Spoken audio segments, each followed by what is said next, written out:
이제 올해 마지막 강의입니다, 벌써. 이제 기본 강의, 내용 강의가 끝났고요. 그 다음에 기출 플러스 문제풀이 강의를 했고요.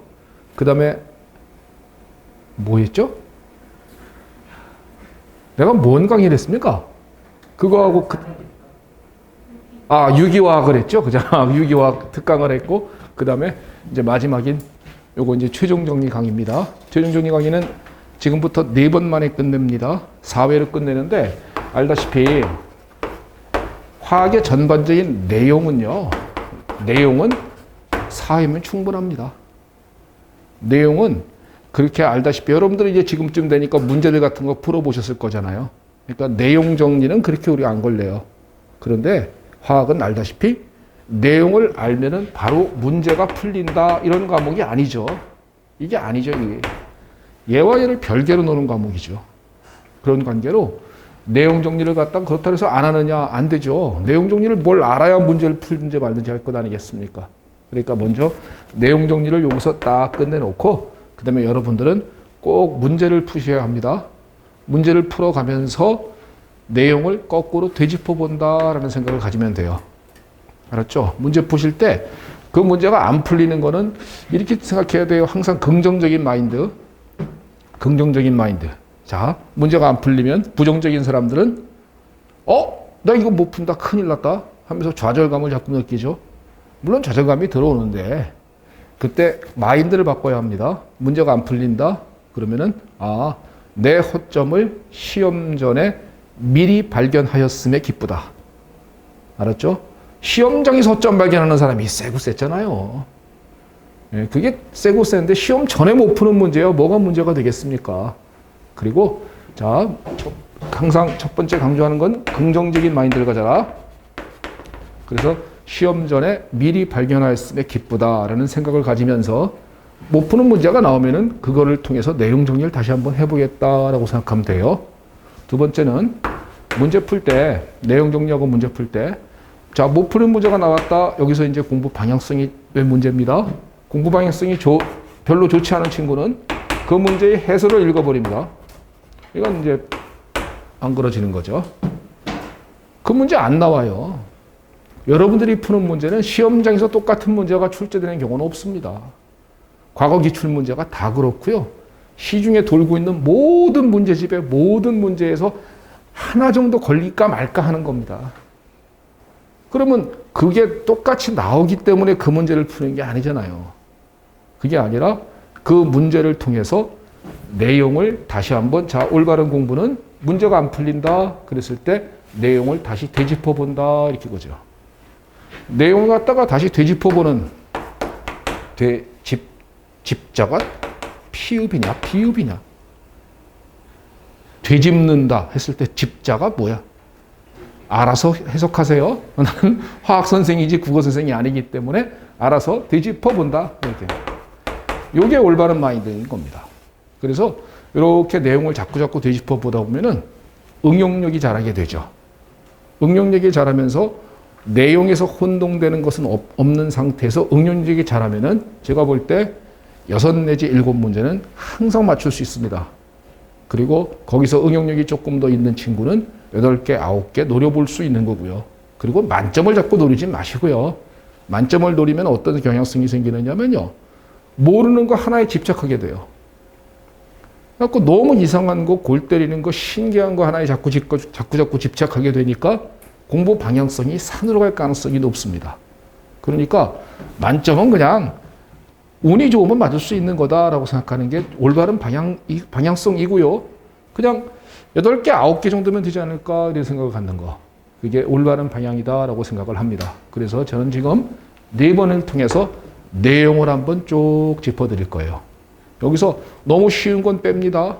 너무 쉬워갖고 아보가드로 법칙 이런 거 얘기를 하고 있는 그런 건 말이 안 되고요. 필요한 내용을 한번 제가 쭉 정리해 드릴 테니까 요 서브노트를 갖다가 제가 이렇게 한번 이렇게 정리해 봤거든요, 내가. 그러니까 요거를 보고 이해가 다 되면은 됐는데 이거를 보고 이해가 안 되는 부분은 요 서브노트를 차분히 읽어나가면서 한 번쯤은 다시 한번 쭉 정리해 볼 필요성이 있습니다. 그래서 여러분들은 목표가 제가 몇 번 만에 강의를 끝내드리냐면은 3시간 반짜리를 4번이니까 14시간이죠. 14시간, 14시간 만에 제가 끝내드리는 거예요. 그러면 여러분들은 집에 가셔서 10시간 안짝에, 10시간 내에 한번 쫙 털어버렸으면 좋겠습니다. 10시간 안짝에 내용을 딱 털어버리고 그 다음에 문제를 딱 임하셔서 문제가 안 풀리면은 거꾸로 내용을 되짚어보고 이렇게 이런 식으로 계속적으로 숙달을 하다 보면요 실력이 점점점 자라나서요. 그래서 어느 순간인간 자신감이 쓸 겁니다.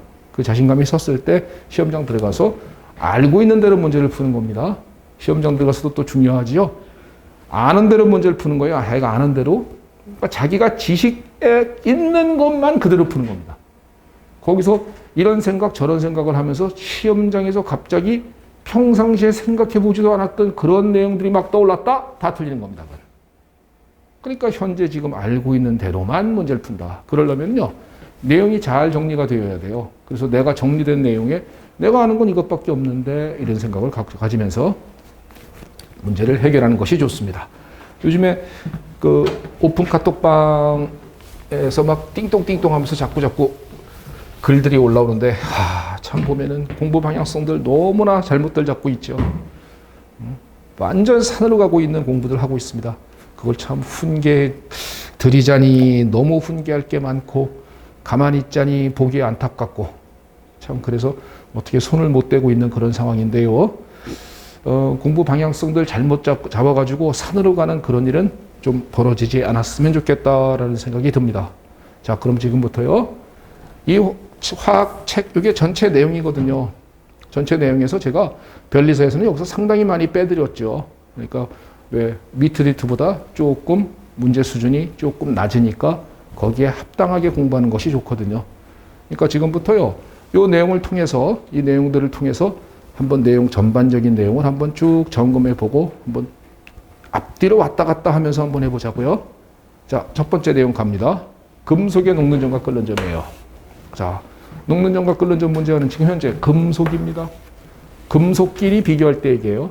자, 요거 뒤에 뭐하고 추가시켜야 되느냐면요. 뒤에 가면은 이온 결합성 물질에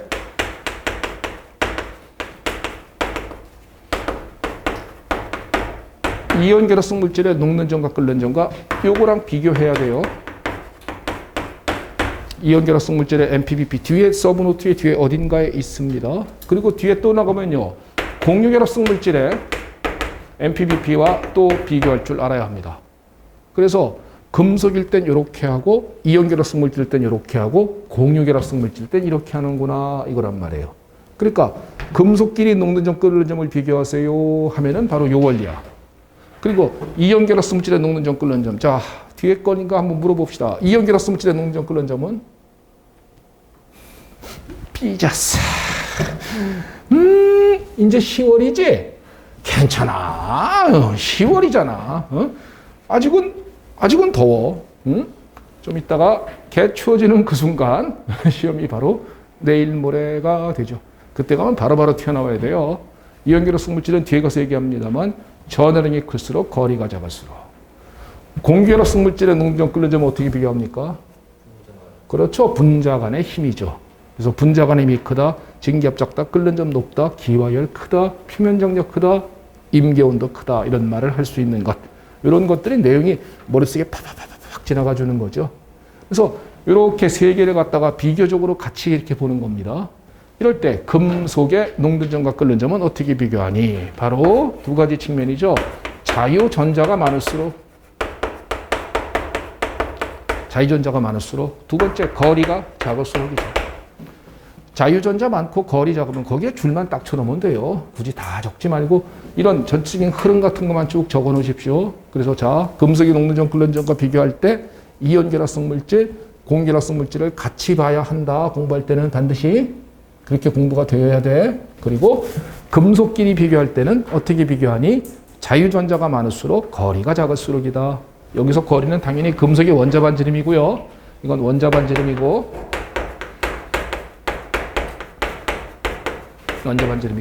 자유전자라는 것은 두 가지 측면이 있죠. 형원소와 전이원소가 있죠. 전형원소에서는 우리가 알고 있는 전형적인 1족, 2족 금속들 말하는 겁니다. 1족, 2족, 13족 이런 금속들은 전형원소 이렇게 부르는 거예요. 얘들은요, 전형원소들은 얘는 원자과 전자의 개수죠. 원자과 전자 수가 많으면 많을수록이고요. 전이원소에서는 홀전자죠.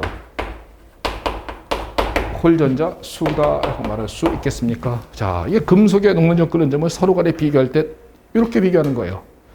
첫 번째 원리는 뭐다? 자유전자.